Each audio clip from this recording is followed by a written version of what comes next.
Hello, and welcome to Health Professional Radio. I'm your host, Neil Howard, and I'm glad that you could join us for another segment. You know, colorectal cancer is known as one of the most preventable cancers. Here to talk about colorectal cancer and Colorectal Cancer Awareness Month is Dr. Angela Nicholas. Thanks for taking the time this morning.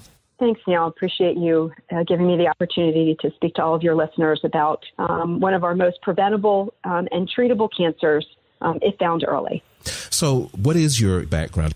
Well, I'm a family physician by training, and I am also the Chief Medical Officer at Einstein Medical Center Montgomery outside of Philadelphia, Pennsylvania. And I have several roles in the organization responsible for patient populations. It's really important as a family physician and as a leader in my organization to make sure that we're following all cancer screenings. Obviously, you know, all cancer screenings are very important. This one's a bit more personal for me. And we have been working very hard in our organization to improve our colorectal cancer screening rates to be above the national average. The national average is somewhat abysmal, to be really honest. It's a little more than 2/3 of all patients who are eligible for colorectal cancer screenings receive those screenings. And we really want that to be as many patients as possible. And so we work very hard at that. Why don't more people get screened more frequently or earlier? I think there's a stigma associated with colon, with people don't talk about bowel movements and poop, and it's just not something that people have talked about in the past. And there's a lot of different cultural stigmas associated with colorectal cancer screening as well. I think over the past 5 to 10 years, as the incidence of colorectal cancer has been pushed earlier and earlier, I think really it's starting to become, a national, I don't want to say emergency, I don't want to, use that term, but an urgency around making sure that everybody is aware that they should be screened and have the opportunity to be screened.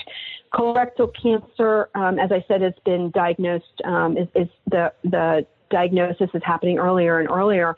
And as a result of that, the American Cancer Society recently adjusted their recommendations. So it used to be everybody over the age of 50 should be screened. Now it's everyone over the age of 45 should be screened. I can't remember the last time the American Cancer Society changed a recommendation that boldly, that quickly when the data was presented to them. So I think we should be proud of that, but now we need to get the word out again, and we need to reset everybody. So now when I see patients at their 40-year-old visit, I'm reminding them that in 5 years, I'm going to be back to them about their colon cancer screening opportunities. Now, you talked about the stigma of talking about poop and bowel movements and the colon and things of that nature, even with our physicians. What screening options do we have if we are, concerned that much about stigma? Well, the nice thing is that over the past couple of years, there have been some introductions to some tests that you can actually do at home.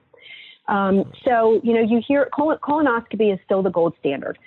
If a doctor goes into your colon and with a camera and finds a polyp that is precancerous, polyp is a little growth, takes that precancerous polyp off, guess what? That's cancer prevention. We've prevented colon cancer for you. But you hear a lot about, it's that easy. But again, there's a prep that needs to happen as a result of that, and a day off from work, and you have to have somebody drive you because you get that nice twilight anesthesia. And so again, we have now some new tests at home that are really important. The first one is Cologuard. Cologuard is at-home test. It is approved for people over the age of 45 who are at average risk for colon cancer. You do the test in the privacy of your own home, and you send that test back, and your doctor then will get the results of that test. And the nice thing is that it's very, very sensitive and specific, which means that if it's negative, we're pretty sure that you do not have colon cancer. And the nice thing is that it predicts colon cancer by looking for DNA of cancer in addition to looking for blood. So those two things together make this test a really great test. The test is done every 3 years. It's paid for by most insurance companies, including Medicare and the other major ones, because that's the other part of this, right? I mean, how much is it going to cost me to do this test? And again, it's a really great test. And then the other great part about it from the doctor's perspective is Cologuard calls the patients over and over and over again to make sure that they're going to do the test. They don't have any questions. I have a patient who kept them on the phone while they were doing the test so that they could make sure that they were doing it right. I mean, what a great service that is for our patients. Mm-hmm. And then the third one, go right ahead. No, the third one. That was mine. Okay. The third one, the third test is a test called the FIT test. That's an at-home test as well.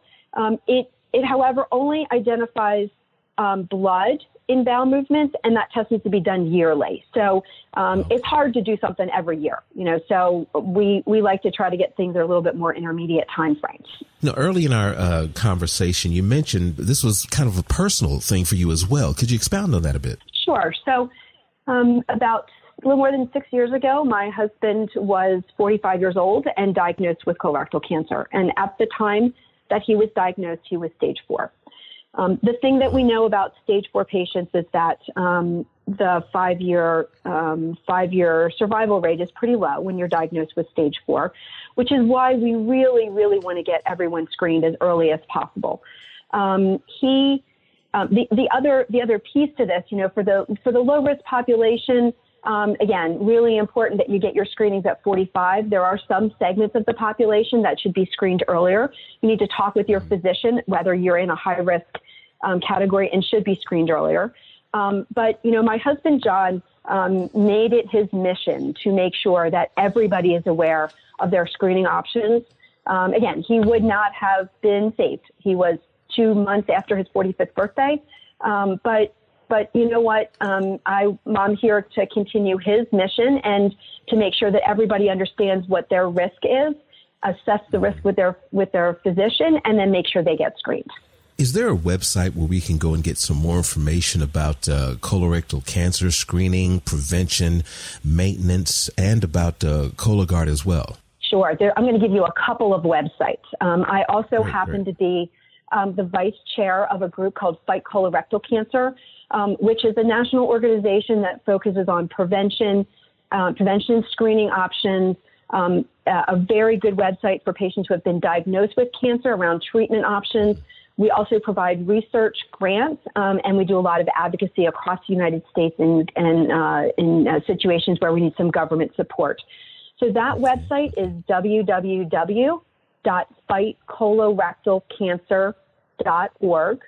The second website I'd like to give you is about Cologuard specifically, and that website is www.cologuard, COLOGUARD test.com. And that site will give you all of the information you need to learn around colon cancer screening as well as the Cologuard test specifically, and about how that test comes and what you need to do when you get the test. But two really great websites that should give you and your listeners a lot of really good information. When it comes to the American Cancer Society's updated guidelines, would we find some of that information on any of those websites, or do we need to go to the American Cancer Society website? No, you will find information on those updated guidelines on both of those websites. And as a reminder for your listeners, anyone who is at low average risk over the age of 45 should be screened now. Not 50 anymore, it's 45. Dr. Nicholas, thank you so much for joining us here on Health Professional Radio this morning. You're welcome. Thank you so much for having me. You've been listening to Health Professional Radio. I'm your host, Neil Howard, in conversation with Dr. Angela Nicholas, and she's been talking about colorectal cancer and fightcolorectalcancer.org. Audio copies of this program are available at hpr.fm and healthprofessionalradio.com.au. You can also subscribe to the podcast on iTunes. Listen in, download at SoundCloud, and be sure to subscribe to our YouTube channel at youtube.com, Health Professional Radio.